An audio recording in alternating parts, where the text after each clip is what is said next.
what is up? Welcome to this episode of the Entrepreneur to Entrepreneur podcast. As always, I'm your host, Brian Lofermento, and just because it's a new year doesn't mean that we're going to stop bringing you incredible content with regards to your brand, with regards to creating a huge impact, and yes, I'm going to use an even bigger word here today and talk about your legacy. There's so much work that we all do that we want our brands, our companies, our impact, our service to others to be timeless, and that's why we have found an incredible guest to walk us through all of those topics here in today's episode. Her name is Keira Krenek. Let me tell you a little bit about Keira. She's the founder of Elementsist, which is a bespoke branding agency that takes the existing elements of your brand. She has such a different approach. This is just the tip of the iceberg. The existing elements of your brand, and through a process of transformation, creates brands that have the potential to become legacies. Her background is in fine arts, so she brings a very creative aspect to all of this work, far more creative than what I can see from my vantage point, with a focus on glasswork starting out, but the starving artist route was not for her, so she went back to school for marketing and branding at 27, where the professors discussed putting in your time at an agency for a few years, working 80 hours a week until you're ready to settle down and get married, which is obviously something that all of us, entrepreneurs and entrepreneurs alike, want to avoid, and Keira's story contains all of that. She was already at that point, so she figured she'd skip that step and venture into starting her own agency. Years later, here she is going strong. She has so many insights. As I went through her business, I thought to myself, I need to ask these questions. I need to learn more about all these unique parts of her approach. So I'm excited about this one. Let's dive straight into my interview with Keira Krenek.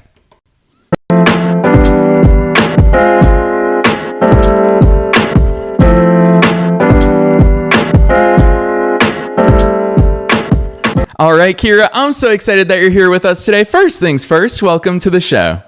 Thank you so much. I'm so excited to be here. Heck yes. One thing I just realized as our pre-roll was playing, I realized I forgot to mention you are a fellow Massachusetts native. So it's really great to have a fellow New Englander here. But Keira, that's a perfect transition. Take us beyond the bio. Who's Keira? How'd you start doing all this cool work?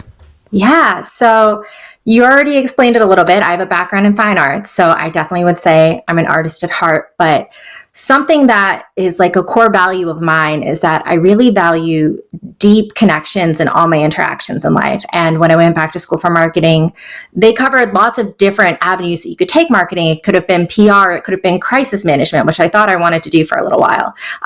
And the thing that really stood out to me the most was branding, because it felt like that connection you were making with another business, especially when you were talking about smaller businesses, not like corporate brands. So when I take the time to work with a client, one of my biggest strengths here is listening without judgment, because I see my role in helping a brand develop itself as being part of helping that client feel seen and understood.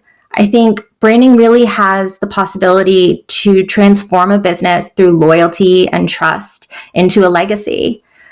This is why I created the course that I'm going to talk about a little bit today, the brand Alchemy Mastery, for a smaller business to experience the same kind of strategy implementation that's usually reserved for larger businesses at a much more affordable scale. Yes, Keira, I love that overview. And especially you and I have obviously exchanged emails before our conversation today. I'm excited to learn more about your course because it makes all of this stuff way more accessible for everybody else. I even love the name of it. So we're definitely getting into words and naming and all of that today. But I really want to kick things off because hearing you talk about branding, Keira, I've always felt this way, and I'm sure a lot of listeners do as well, that you're creative, you're an artist, you have this kind of unfair advantage when it comes to branding because we all associate branding simply with visuals. I think that's one of the biggest misnomers out there. What does branding mean to you? When you talk about this big topic, what are all the things that it encompasses? Yeah, so there are like a big three, I would say. But I would say I agree with you. Most people, and this is like, it sounds so cliche, but something that I repeat all the time is your brand is not just a logo and a tagline. It's not just a color scheme. The big things that go into a brand, yes, it is the visual identity, but it has to tie strategically into your messaging strategy. If the voice is not correlating with that visual identity in a way that speaks to the people that you're looking for, it's not going to be a cohesive identity. So what branding really is dives deep into the psychology of how we understand shapes and colors and typography and language all put together in a way that really just speaks to people. Yeah, I love that, especially because it is a lot of things that we are all operators. We love working on our businesses. We don't love shapes and colors and all of these types of things. So it's really cool to hear that there's incredible people like you who are leading the way in this way, which leads me to one thing that really stands out for me about your work and your agency is, of course, I mean, you hit the nail on the head right there. You already teased us with it, is the messaging. Obviously, there's a million branding agencies. There's a million website design agencies. There's a million social media agencies. None of us are alone in a market of one. So it is all about that messaging. Your messaging talks a lot about timeless brands. Keira, what makes a timeless brand? So the obvious answer would be a timeless brand is a brand that can adapt the tests of time, right? But it also has to adapt through trends and evolving markets. And now, especially the different forms of media, especially social media, that we're going to encounter that brand on. It has to offer consistency and be cohesive, but that doesn't mean that the brand never changes. This is like my best and worst example of a timeless brand because it's so obvious, but Apple. Apple is a timeless legacy brand. Did you know that Apple's original logo was this very ornate, detailed black and white illustration of Isaac Newton sitting under an apple tree? The apple was already there, so they were on their way to the sleek branding that we know today, but it was a far cry from what we know Apple to be now. I mean, the one thing there was the iMac, and then what people really knew Apple for, like early 2000s, was iPods. And iPods became completely obsolete with the smartphone, right? But Apple's brand didn't become obsolete. They evolved while staying true to their core identity. So timeless brands have to be authentic and have a purpose in staying true to that core identity, but they are not focused on trends, and especially today with micro trends on social media, they're more focused on building long-term impact. They have an emotional connection that can span multiple generations. Yeah, Keira, you're making my life easy and enjoyable here today because you use Apple as an example, and I'm a very loyal Apple customer. Everything from computers to watches to iPads to I'm an early adopter for the Apple Vision Pro and I can't get enough of it. Literally anything that they launch, Keira, it is so cool, but I think it's important because when we think of Apple today, we do think of that very minimalistic branding. Their website even, it's a ton of white space. It's beautiful product images, and that's what we know. So I love that you called out the Isaac Newton sitting under a tree initial logo because it's anything but minimalistic. It is so busy, so detailed. On that note, you bridge that gap by saying, yeah, brands do change over time as they evolve in those values. What I find fascinating about your company is that when you talk about that brand change, you call it brand revitalization. Talk to us about that, because I feel like a lot of us are either slow or fearful of evolving or revitalizing our brands. What's that look like? Yeah, I feel like revitalize feels a lot more collaborative than saying rebrand. Rebrand to me kind of insinuates that you are replacing the brand that exists there, whereas revitalizing means to breathe new life into something. I can tell you why you should revitalize or when it's a good time to revitalize. I think revitalizing is really important if you realize that your brand is no longer resonating with your target audience, or if it just generally feels outdated. Like if you're someone who made your website in the year 2000 and has never touched it, you have bigger problems, but definitely revitalize. Or especially if there's been a major pivot in your values or offering that changes your audience.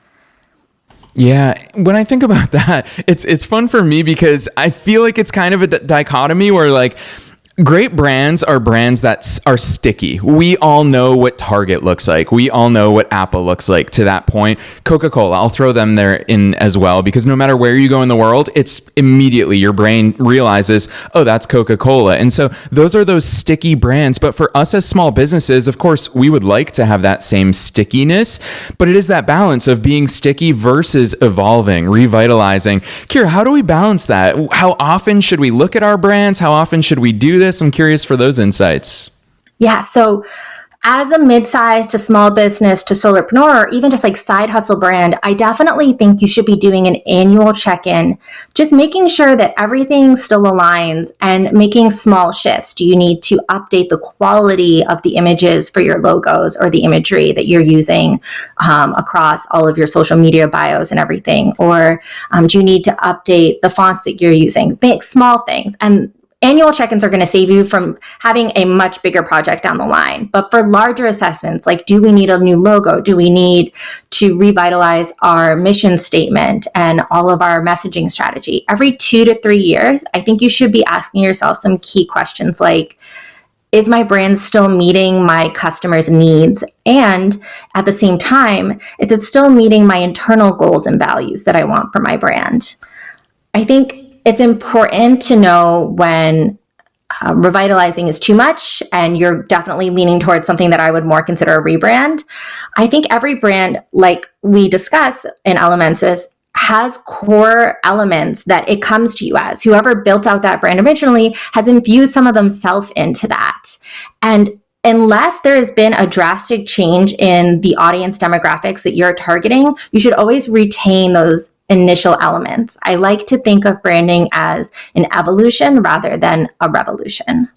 Yeah, I love that perspective, Keira, especially because you talk about elements and it's such a core part of your own brand. It takes me back to chemistry class in high school. I always think of ingredients. I always ask myself that question of what are the ingredients of a good business? And so when I walk into a store like Best Buy, for example, I don't just walk into Best Buy and go, oh, wow, a lot of technology everywhere. I ask myself, how did they lay this out? What were the ingredients that their team intentionally looked at? You obviously use that term of elements, and I love it because elements all have chemical reactions and there's so many different transformations that come with it. Talk to me about your own brand and why that's the direction that you went, because as a visual person, I think you have such strong visuals that complement the points that you make, even on your website, to put that at the center of your messaging.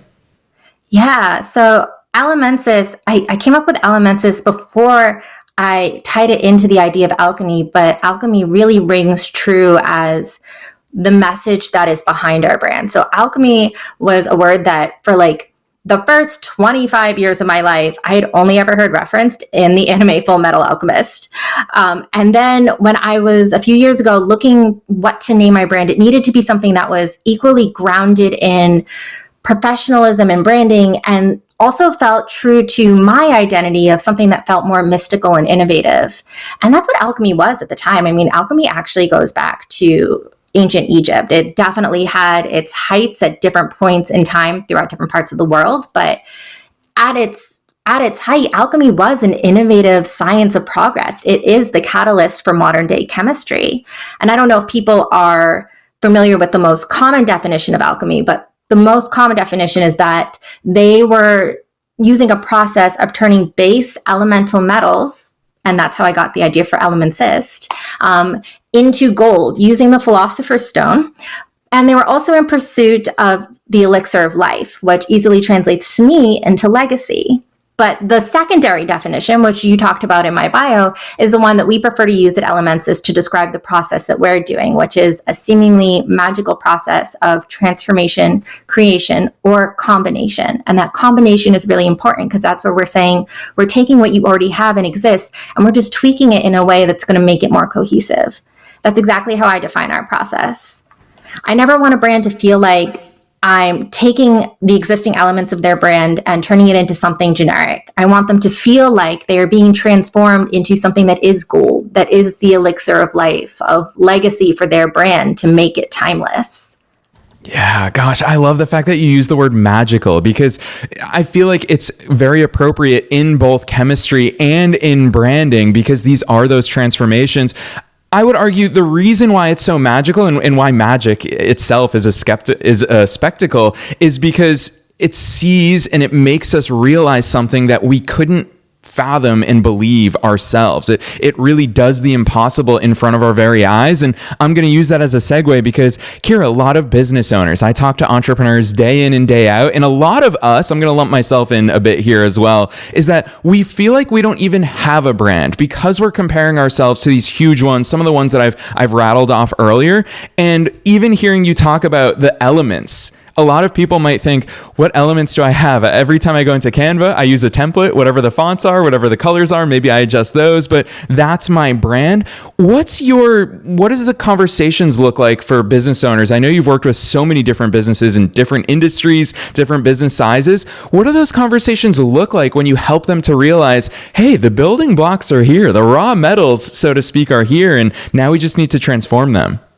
Yeah. So the way that I work with a brand, they can come to me with absolutely nothing. I've had definitely solopreneurs like real estate agents or mortgage brokers come to me and say, I don't know, it's just a template. I chose the first template and that's my website. And they're like, but I want a brand that really represents me.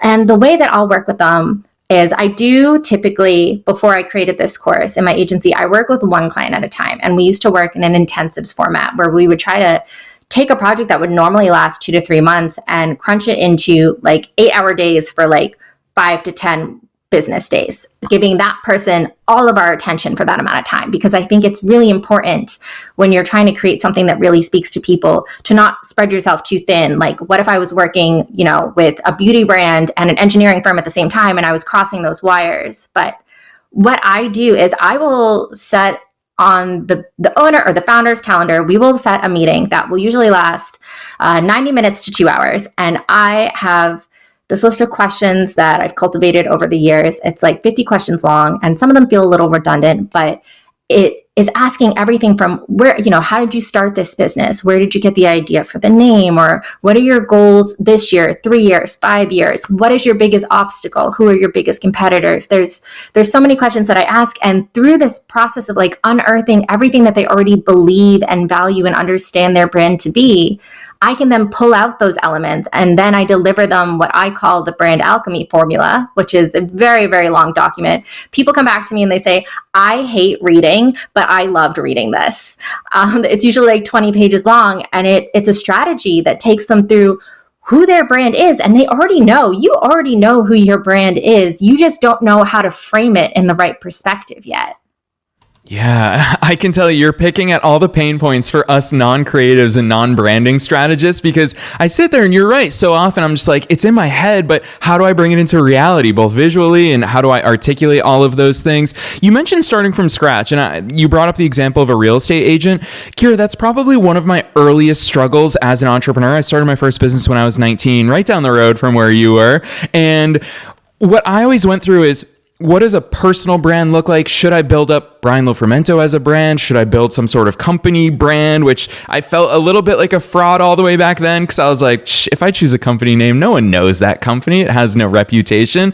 How do we balance that? Because I remember part of my inspiration was the Tony Robbinses of the world, that they had those strong personal brands. They had books, they had online courses, they had workshops, they had all of those things. Where do you settle in the personal brand versus business brand debate, or do they work together? They definitely can work together, but I definitely see more success so those people, those entrepreneurs, they are branding themselves as a personal brand that is a business, but in a way they're not, because how much do you actually know about that person and their beliefs, or just their approach to business?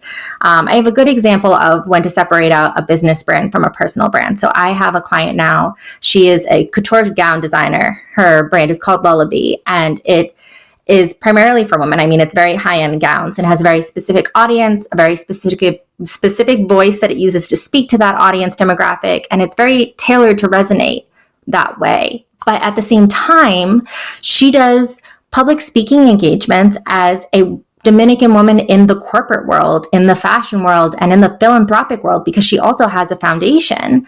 And we realized that that was her, Melina. That was her personal brand. Lala B, that was her business brand. Lala B and Melina share similar values, but they are still different. They have different industries and aspects to them. And when you tie them together, it becomes too convoluted and confusing. And people start to wonder, what am I looking at? So we decided to build her out a separate brand that would, and when you build out a separate personal brand in addition to your business brand, you want it to have its own website, its own social accounts, and its own strategy, its own brand strategy, its own messaging strategy, its own visual identity. Completely different. It can be adjacent. It can look like the sister company to your brand to kind of tie everything under one conglomerate, but there is a purpose to separating them out. Because if you're speaking even just slightly different audience demographics that you're targeting, separating those two out is going to help you more effectively target each of those audiences. Yeah, I love that word that you picked there, adjacent. I think that's where that bridge of consistency comes in, is that you just laid it there for us, is that you are viewing them as two different brands, but they're sister brands. They're related. There is that bridge of consistency. And I think that's where the magic lies, because I'll keep using Tony Robbins as the example. It doesn't matter whether you go to one of his in-person events, or I think he's got a documentary at this point. This man has an entire ecosystem that he's built, and so many of them, his courses have their own names. His books have their own names, like Unleash the Giant Within, but it's a Tony Robbins thing because there is that consistency and adjacency across the board. So I love your perspective on that.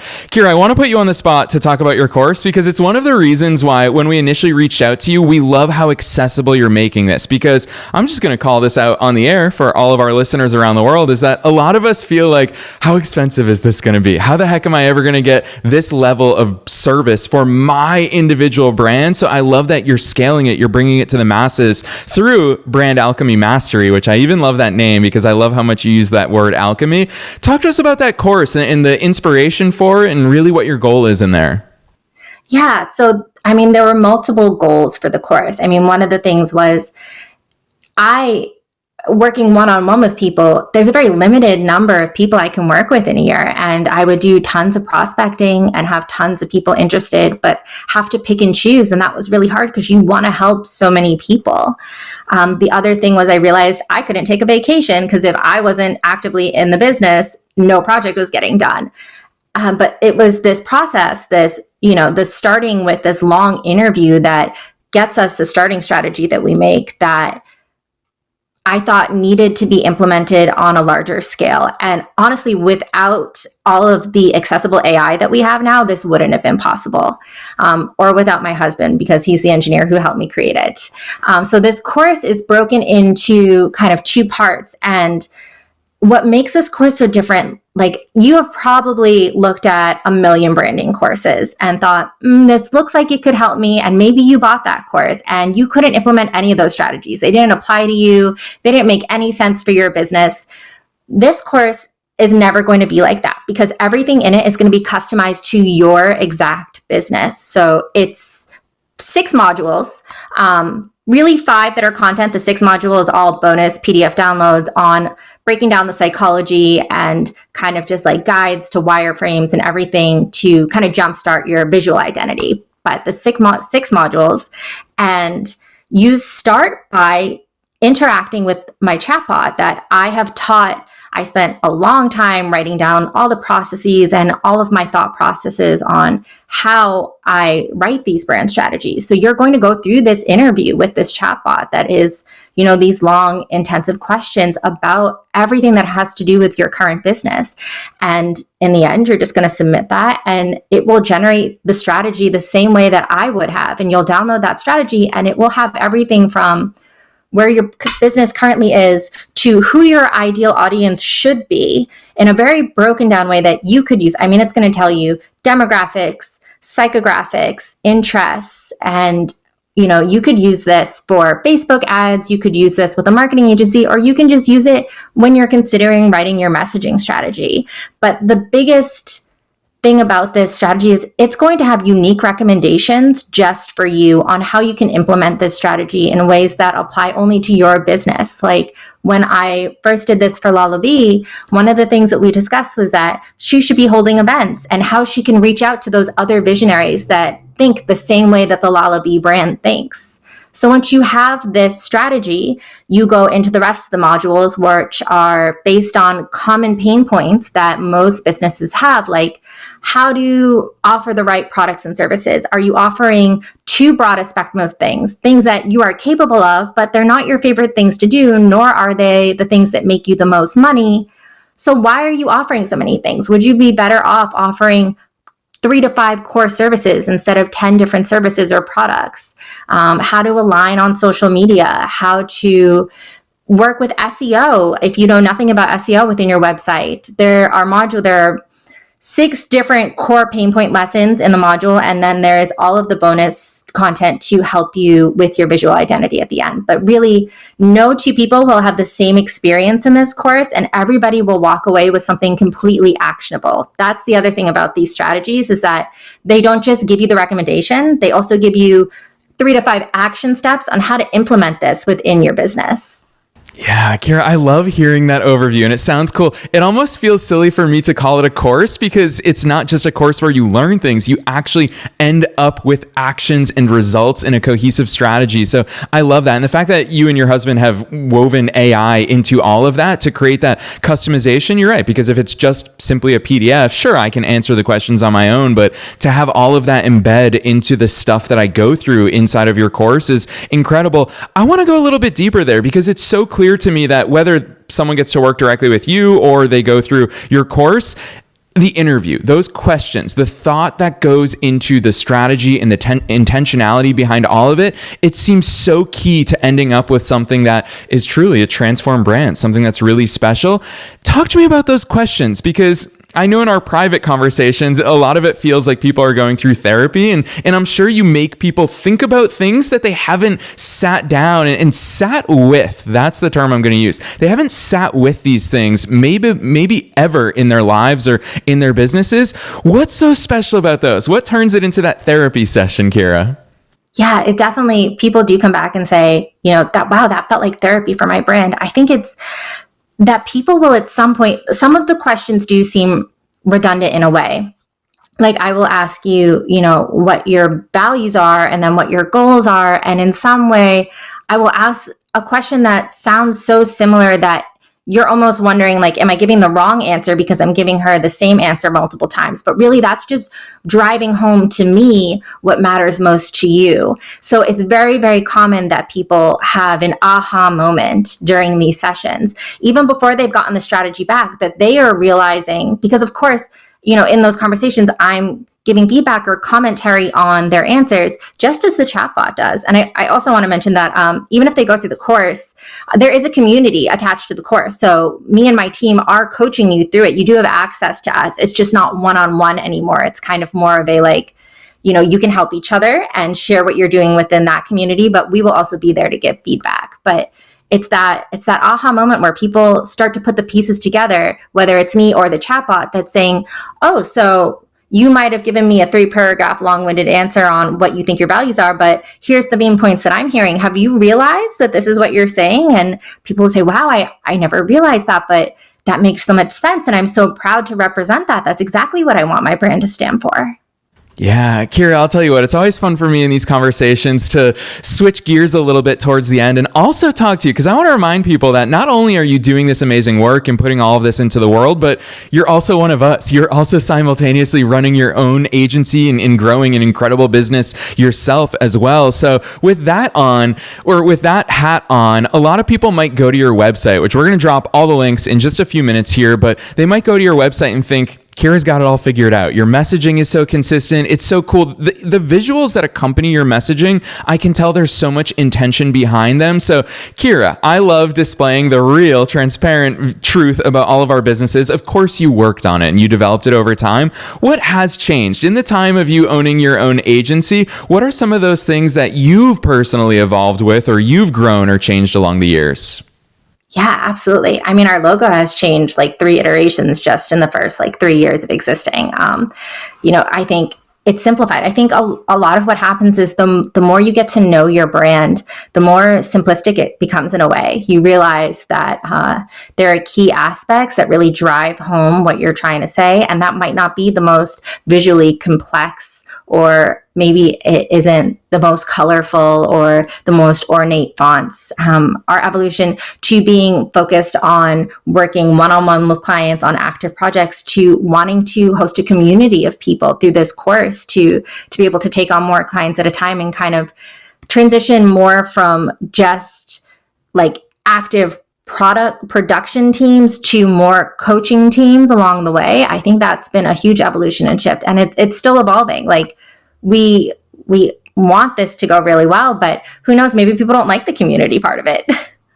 Yeah. And I love that attitude in all successful entrepreneurs, is not being married to any one idea, because I love hearing, Keira, it sounds like something you embrace, which is you don't have all the answers, and that's perfectly okay. You're going to put things into the world that you believe in, and you're also going to adapt over time. So I'm going to ask you this question as well, because we started out with timeless brands, but here we are at the beginning of a new year, and it's fun to ask you about the future of branding. And it feels a bit silly because I know from a lot of our conversation here today that great brands withstand that test of time. You not only talked about trends today, you also talked about micro trends. And I feel like too many business owners are too reactive to a lot of those things. So stripping all of those away, what do you view as the future of branding in 2025 and beyond? I think the future of branding, especially if you're a solopreneur or depending on your industry, you do need to have a personal brand. I think people are more interested in engaging with a face associated with the brand now more than ever. When I started Elementsist, it was a faceless brand. I wanted it to represent my team entirely, and I never wanted to put my face on the front of it.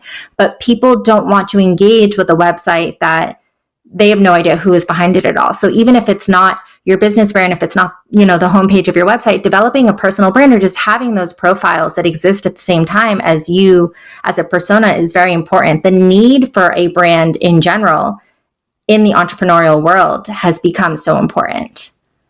Yes, listeners, this is your push. Don't only take it from me, take it from Keira today as well, is that the more visible you are, it gives that human element. It's been so much fun for me even before you and I got together today for this episode. The fact that we could exchange emails, I can see your face and your email pictures and on your LinkedIn profile, and I can go to your website and really feel how that coalesces into the brand that you've built. That's the human element. I'm definitely biased as a content creator, but video, it's one of those ways to stand out. So listeners, you're hearing it from Keira today that all of these things should play together, not only this year, but beyond. And of course, it ties in with the values that you bring. When you all go to Keira's website, which again, we'll drop that link, it's elementsist.com to give a quick spoiler alert, but you'll find that so many of the values that Keira shared with us today are present in her brand. It's not a coincidence. The two work together. So Keira, I'm going to ask you this loaded question at the end with that entrepreneurial hat on, and that is, what's your one piece of advice, the one takeaway? We talked about so many valuable things in today's conversation.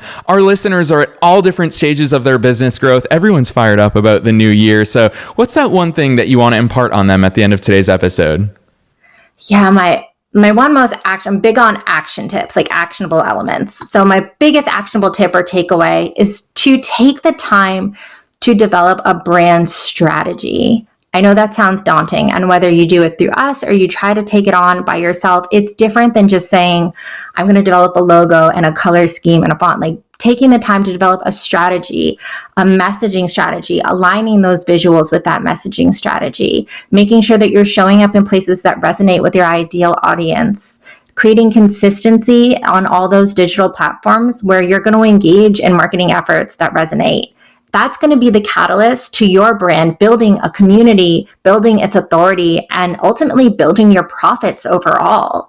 I think every brand has a unique story to tell, and it deserves to be told, but expertly communicating that story is key to your brand and key to creating a brand that is going to stand the test of time. Yes, boom. Incredible advice right there, Keira. And I think it showcases not only that you're brilliant at all the things that you do branding wise, but I really love and appreciate how much you bring it back to the reason why we're all here is because a brand plays into a successful business, and a successful business not only has those profits that we all enjoy so that we can continue doing this work, but a successful brand, the only reason why it has those profits is because of the impact that it makes with our customers and clients. And the fact that you tie all of that together in your work is so important. It's rare to hear someone in the branding space also talking about SEO, which you got into in today's episode, also talking about marketing and the importance of all of these things being cohesive. So I so appreciate that. But now you owe us some links, Keira. Where can listeners go to find out more about not only your agency, but drop some info about us or on us about how we can find your course? Yes. So Our agency, aside from our website, can be found on Instagram, Facebook, and LinkedIn, all as Elementsist. And if you're particularly interested in our course, we would invite you to go to elementsist.com/brand alchemy. There you can opt in to our masterclass, which is a free half-an-hour commitment. It's going to teach you on how to build a brand identity that transforms, give you like a taste of what to expect in the course. And the course itself, by the way, is designed to be done in a maximum of 3 hours, because I know that you're all busy entrepreneurs. And if you can set aside an afternoon, you can walk away with an actionable brand strategy that can transform your business. Yes, not only that, but we're making it as easy as possible for you to kickstart that process. Down below in the show notes, you'll find all of the links that Keira just mentioned. So you can find her main business website at elementsist.com. You don't have to remember it. You can click right on through from down below in the show notes, wherever it is that you're tuning into today's episode. Keira, on behalf of myself and all the listeners worldwide, thanks so much for coming on the show today. Thank you so much for having me.